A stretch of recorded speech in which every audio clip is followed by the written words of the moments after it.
Ready ஆகுறதுக்குள்ளே அந்த மீத மாவை நான் அவிக்கிறதுக்குள்ளே ஒரு குருமா ரெடி பண்ண முடியும்னா உங்களால் நம்ப முடியுதா? வாட் இஸ் திஸ் அப்படின்னு கேட்க தோணும். அஃப்கோர்ஸ் அப்படிமா 7 நிமிஷமாக ஆகுமே அப்படின்னா எஸ் 7 நிமிஷம்தான். வைக்கிறதுக்கு எவ்வளோ நேரம் உங்களுக்கு மினிமம் ஆகும்னு சொல்கிறீங்க? நான் சொல்கிறேன், இந்த குருமா வைக்க ஓன்லி 7 மினிட்ஸ் போதும்.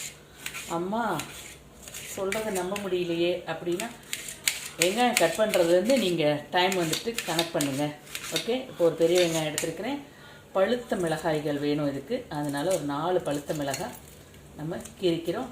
தக்காளி பழத்தை பொடிசாக நறுக்கிக்கிறோம். கருவேப்பிலை நம்ம தோட்டத்தோடது அப்படின்னு இல்லை, மணிமணியாக இருக்கும், அதையும் நம்ம இப்படி உருவி சைடில் வச்சுக்கலாம். இப்போ பாருங்கள், ஸ்டவ் பற்ற வைங்க. கடலெண்ணெய் விடுங்க, ஒரு 2 டேபிள் ஸ்பூன். ஓகே, அப்படியே பக்கத்தில் ஒரு பர்னரில்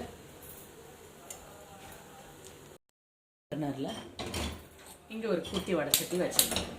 ஓகே, இப்போது பிரியாணி ஐட்டம்ஸ் நீங்கள் போடுவீங்கல்ல, பட்டை, லவங்கம், ஏலக்காய், அன்னாச்சி பூ, இதெல்லாம் அதெல்லாம் தான் இப்போ போட போகிறோம்.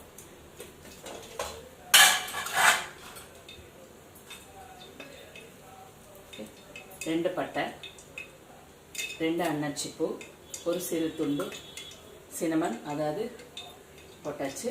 கிராம்பு 2, இது கல்பாசி போட்டாச்சா. ஏலக்காய் 1.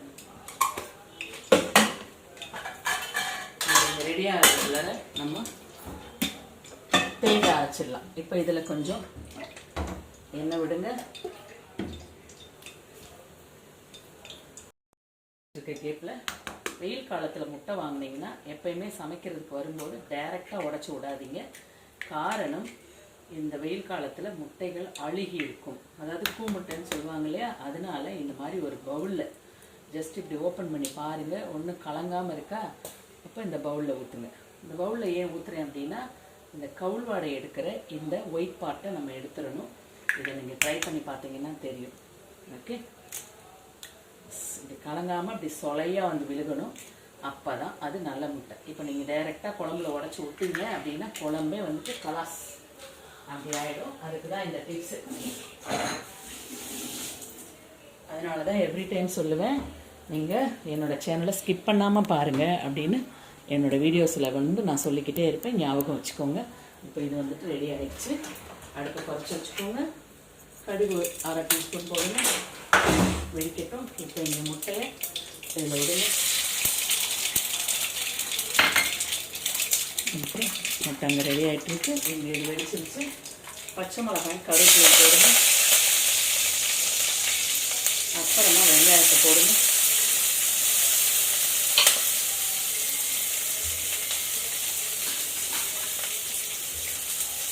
இப்போ இடியாப்பம் வெந்திருக்கும். இது போதும். தக்காளி பழத்தை போடுங்க. கிளாஸ் கலருக்கு வரணும் வெங்காயம், அவ்வளோதான். தக்காளியை போட்டு தேவையான உப்பு சேர்த்துருங்க. தக்காளி மசிஞ்சிடும். ஓகே, இப்போ இந்த பக்கம் இதை லைட்டாக ஒரு பெரட்டு பெரட்டுங்க.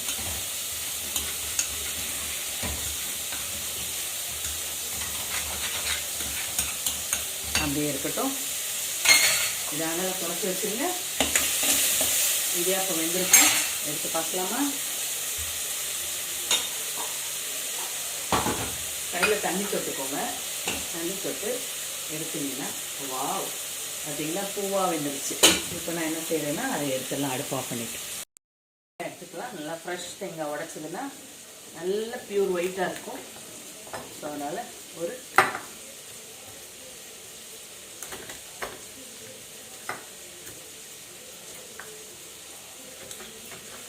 போதும். பேக் சைடு இந்த தோலை வந்துட்டு கொஞ்சம் எடுத்துருங்க. குட்டி குட்டியாக இருக்காது, இந்த மாதிரி எடுத்துருங்க. சின்ன சின்ன பீஸுகளாக கட் பண்ணி போடுங்க. இதில் மிளகு ஒரு 1/2 டீஸ்பூன், சோம்பு ஒரு 1 டீஸ்பூன், ஜீரகம் 3/4 டீஸ்பூன். நைஸ் பேஸ்ட்டாக அரைக்கணும். அதுக்கு முன்னாடி இது நல்லா பேஸ்ட்டாக வர்றதுக்கு நம்ம முந்திரி பருப்பு ஒரு 5-6 முந்திரி பருப்பு மசாலா ஆக்கிடலாம். இப்போ அதுக்கு முன்னாடி இந்த வெங்காயம் நல்லா வதங்கிடுச்சு பாருங்கள். ஆயிடுச்சா? இதில் மசாலாஸ் நம்ம சேர்க்கலாம். ஃபஸ்ட்டு தேவையான காரத்துக்கு 1 டீஸ்பூன் சில்லி பவுடர்,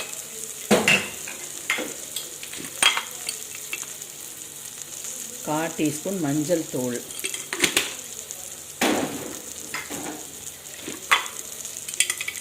நம்மளோட வீட்டோட செம்பருத்தி ரோஜா இதழ் கலந்த கறி மசாலா, அதுக்கப்புறம் மல்லிப்பொடி 1 டீஸ்பூன், ஓகே, சீரகப்பொடி ஒரு 1/2 டீஸ்பூன். இதில் 1 டம்ளர் தண்ணி ஊற்றணும். ஊற்றி இது நல்லா வெந்துக்கிட்டு இருக்க நேரம் நம்ம மசாலாவை டக்குன்னு அரைச்சிட்டு டக்குன்னு வரும். அதுக்கிடையில் இந்த முட்டையை ஆஃப் பண்ணிடலாம். அது ரெடி ஆகிடுச்சு. இடியாப்பத்தை ஆஃப் பண்ணிடலாம்.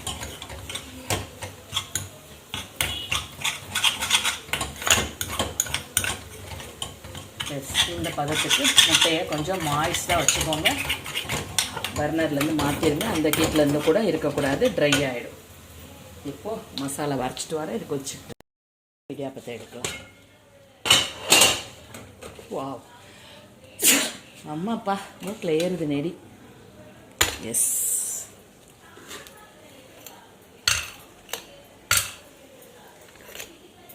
Good one. 5 நிமிஷம் அப்படியே வச்சுடுங்க, ஆறட்டும்.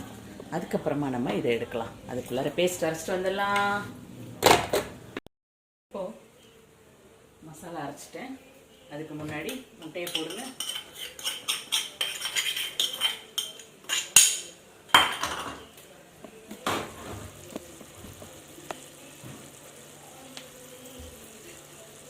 அந்த மசாலாவில் இந்த முட்டை இப்படி நல்லா மிக்ஸ் ஆகட்டும்.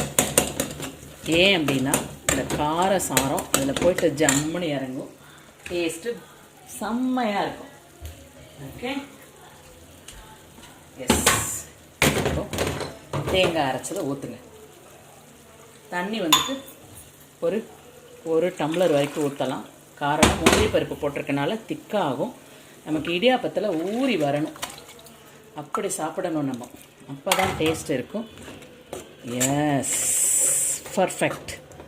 இப்போ இது திக்னஸ். ஆக்சுவலாக தண்ணி வந்துட்டு நீங்கள் இன்னும் கொஞ்சம் சேர்க்கணும்.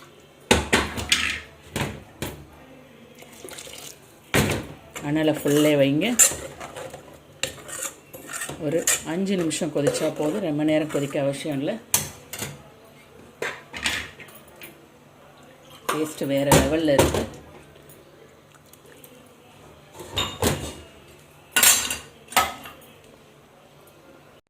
Also ready. Only 7 minutes. Perfect gravy. இதில் ஃபைனல் டச்சாக என்ன போடணும் அப்படின்னா, ஒவ்வொரு வாய்க்கும் அப்படியே பைட் பண்ணுறதுக்கு ட்ரை கிரேப்ஸ், உலர் திராட்சை போட்டு அப்படி வச்சு தொட்டு சாப்பிட்டு பாருங்கள்.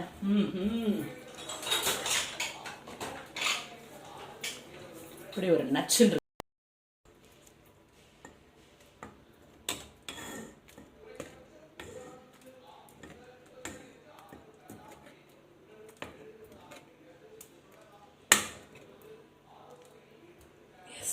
Perfect, excellent. சாப்பிட வரீங்களா? தான் எடுத்துகிட்டு இதுக்கு ஒரு முட்டைக்கறி பண்ணியிருக்கிறேன். அது இந்த அடுத்த ஒரு வீடியோவில் நான் உங்களுக்கு கொடுக்குறேன். இந்த முட்டைக்கறியும் வேறு லெவல் டேஸ்ட் இருக்கும். செஞ்சு பார்த்தீங்கன்னா உங்களுக்கு விட மனசு வராது. வீட்டிலே இவ்வளோ அருமையான ஒரு பிரேக்ஃபாஸ்ட்டு